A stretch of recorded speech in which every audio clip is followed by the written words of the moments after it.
ready. Okay. All right, hi, I'm Hayla, if you didn't hear what Lisa said already. So I'm going to be reflecting on the first reading for this week's Sunday readings, and it's from Genesis chapter 2, verses 18 through 24. The Lord God said, "It is not good for the man to be alone. I will make a suitable partner for him." So the Lord God formed out of the ground various wild animals and various birds of the air, and he brought them to the man to see what he would call them. Whatever the man called each of them would be its name. The man gave names to all the cattle, all the birds of the air, and all wild animals, but none proved to be the suitable partner for the man. So the Lord God cast a deep sleep on the man, and while he was asleep, he took out one of his ribs and closed up its place with flesh. The Lord God then built up into a woman the rib that he had taken from the man.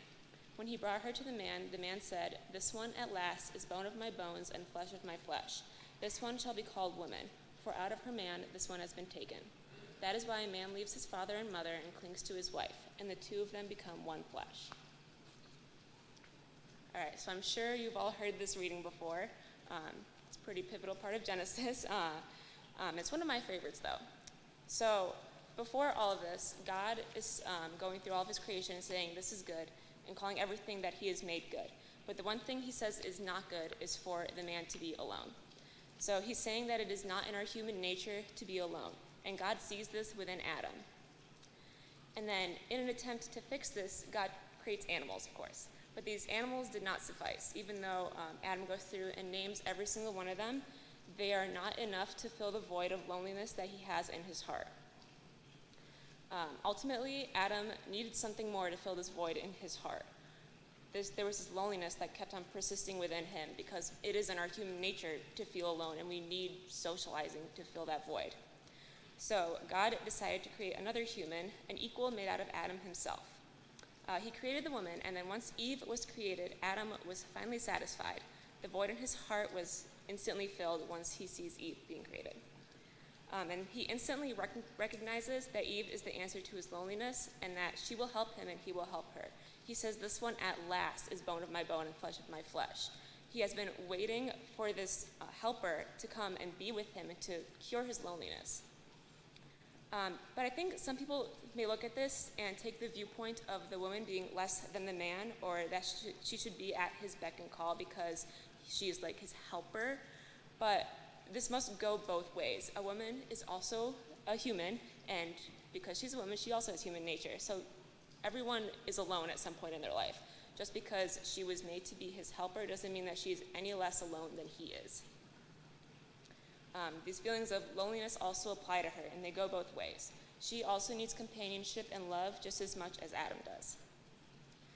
So when I was reflecting on this, I remembered a quote that I had heard from the Father Mike Schmidt's podcast, The Bible in a Year, and I had to go dig through all like the 200 that he's on right now and find the very first one.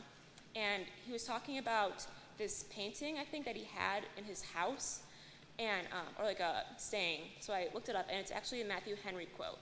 And it says, "Eve was not taken out of Adam's head to top him, neither out of his feet to be trampled on by him, but out of his side to be equal with him, under his arm to be protected by him, and near his heart to be loved by him." So ultimately, this says that both Adam and Eve are both equal. She wasn't taken out of his head so that he could hold it over her, and she wasn't taken out of his feet so that he could trample all over her like it says. But she was taken out of his side so that she could always be beside him, and they would walk hand in hand together through life. So I think that this completely disproves any notion that Eve is any less than Adam. They're both equals, and they're made for each other to walk with each other through life. And they fit together like puzzle pieces, and neither can be complete without the other. Part of Adam was literally taken out of him to create Eve, so she is essentially a part of him. But of course, things don't go perfectly. We all know how the fall of man happens, and they are expelled out of the Garden of Eden because of their disobedience. And then because of this, we all now must go through certain trials within our relationships, such as struggling with mutual trust, with shame, jealousy, supporting one another, and equality also within the relationship. But this story also shows what God's original plan was for a couple, which was to walk with each other and support each other and to love one another in a way that each person in the relationship knows that they will never be alone. And this, of course, goes back to the quote. They're both meant to walk side by side with each other and hold each other close within their hearts. So with this, I encourage you to look at your own relationships that you have in your life with those around you. This doesn't have to be a romantic relationship. It can just be a friendship. And by evaluating your relationships, see where you're falling short or what can be improved upon within each relationship. And I also encourage you to see what is working in your relationships and to thank God for the loves that you do have in your life.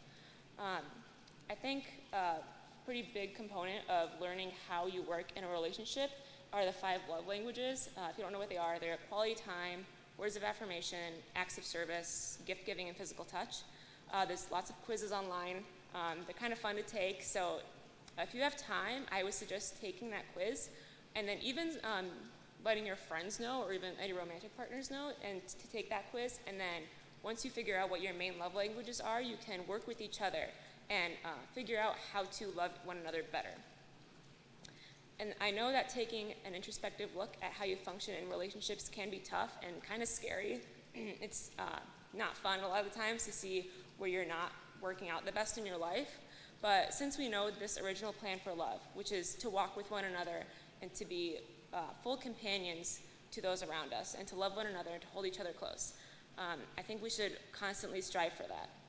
Relationships are never easy, but I do believe that the end goal of true companionship and love for one another makes any struggles that you may have in your relationships worth any of the fighting that you have to do for them.